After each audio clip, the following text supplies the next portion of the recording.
Hello, book besties. I'm so happy we're here together. Please like and subscribe, and together we can share stories with more friends, just like you and me.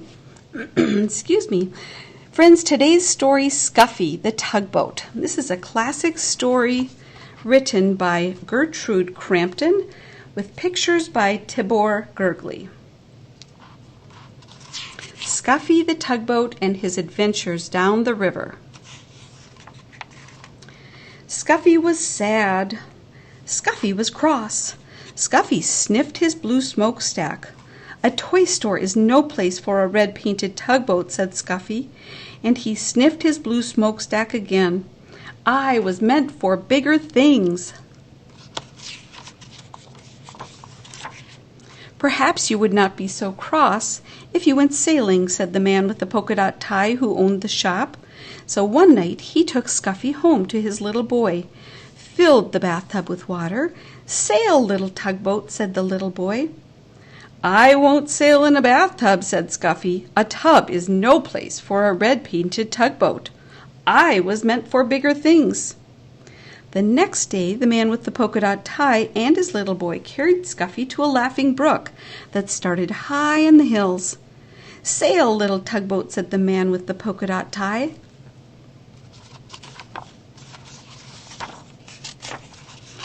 It was spring, and the brook was full to the brim with its water, and the water moved in a hurry, as all things move in a hurry when it is spring. Scuffy was in a hurry, too.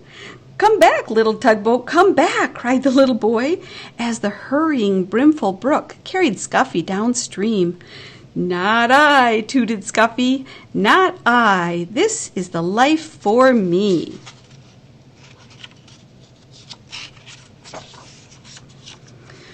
All that day Scuffy sailed along with the brook, past the meadows filled with cowslips, past the women washing clothes on the bank, past the little woods filled with violets. Cows came to the brook to drink. They stood in the cool water, and it was fun to sail around between their legs and bump softly into their noses. It was fun to see them drink.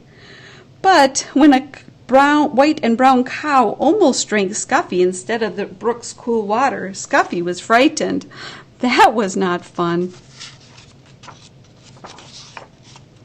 Night came with its moon, and with it the moon. There was nothing to see but the quiet trees, and suddenly an owl called out, "Hoo, hoo!" "Toot, toot!" cried the frightened tugboat, and he wished he could see the smiling face of the man with the polka-dot tie. When morning came, Scuffy was cross instead of frightened. I was meant for bigger things, but which way am I to go? He said. But there was only one way to go, and that was with the running water, where the two brooks met to form a small river, and with the river sailed Scuffy, the red-painted tugboat. He was proud when he sailed past the villages. People build villages at the edge of my river, said Scuffy, and he straightened his blue smokestack. Once Scuffy's river joined a small one jammed with logs. Here were men in heavy jackets and great boots walking about on the floating logs, trying to pry them free. Toot, toot, let me through, demanded Scuffy, but the men paid no attention to him. They pushed the logs apart so they would drift with the river down to the sawmill in the town. Scuffy bumped along with the jostling logs. Ouch! He cried as the two logs bumped together. This is a fine river, said Scuffy, but it's very busy and very big for me. He was proud when he sailed under the bridges. My river is so wide and so deep that people must build bridges to cross it. The river moved through the towns now instead of villages, and the bridges over it were very wide enough so that many cars and trucks and streetcars could cross all at once. The river got deeper and deeper. Scuffy did not have to tuck up his bottom. The river moved faster and faster. I feel like a train instead of a tugboat, said Scuffy as he hurried along. He was proud when he passed the old sawmill with its water wheel. But high in the hills and the mountains, the winter snow melted. Water filled the brooks and rushed from there into the small rivers. Faster and faster it flowed to the great river where Scuffy sailed. "There is too much water in this river," said Scuffy as he pitched and tossed on the waves. "Soon it will splash over the top, and what a flood there will be." Soon great armies of men came to save the fields and towns from the rushing water. That's a flood, isn't it? Flood of water. They filled bags with sand and put them at the edge of the river. They were making higher banks for the river. Scuffy shouted to hold the water back. The water rose higher and higher. The men built the sandbags higher and higher. Higher went the river, and higher went the sandbags. At last the water rose no more. The flood water rushed onto the sea, and Scuffy raced along with the flood. The people in the fields and the towns were safe. Oh my. It's a busy, busy flood. On went the river to the sea. At last Scuffy sailed into a big city. Here the river widened, and all about were docks and wharves.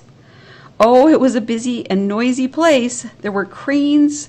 The cranes groaned as they swung the cargoes onto the great ships. The porters shouted as they carried suitcases and boxes on board. Horses stamped, truck motors roared, streetcars clanged, and people shouted. Scuffy said, "Toot, toot," but nobody noticed. He was very small compared to the very large boats. "Oh, no," cried Scuffy when he saw the sea. "There was no beginning, and there is no end to the sea. I wish I could find the man with the polka-dot tie and his little boy." Just as the red-painted tugboat sailed past the last piece of land, a hand reached out and picked him up, and there was the man with the polka-dot tie and his little boy beside him. Scuffy is home now with the man with the polka-dot tie and his little boy. He sails from one end of the bathtub to the other. "This is the place for a red-painted tugboat," says Scuffy, "and this is the life for me." The end.